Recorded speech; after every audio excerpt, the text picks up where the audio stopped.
FICCI FLO ladies organisation Ahmedabad દ્વારા નવનિયુક્ત chairperson કિરણ સેવાણીની આગેવાની હેઠળ ડાયનેમિક એજન્ડાને ખુલ્લો મૂકવામાં આવ્યો હતો. તેમણે જણાવ્યું હતું કે કાપડ, હાથશાળ, કળા અને સંસ્કૃતિના પુનરુત્થાન પર ધ્યાન કેન્દ્રિત કરી ફિક્કી FLO અમદાવાદનો હેતુ વિવિધ મોરચે નોંધપાત્ર પ્રભાવ પાડવાનો, મહિલાઓને સશક્ત બનાવવાનો અને સામુદાયિક एकीकरणને प्रोत्साहन આપવાનો છે.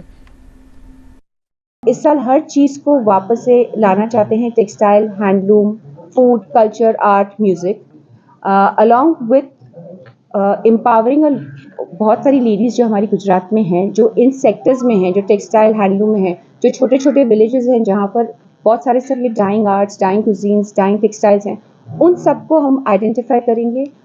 हम लोग उनको रीच आउट करेंगे, उनको एम्पावर करेंगे और उनको अपस्केल करेंगे.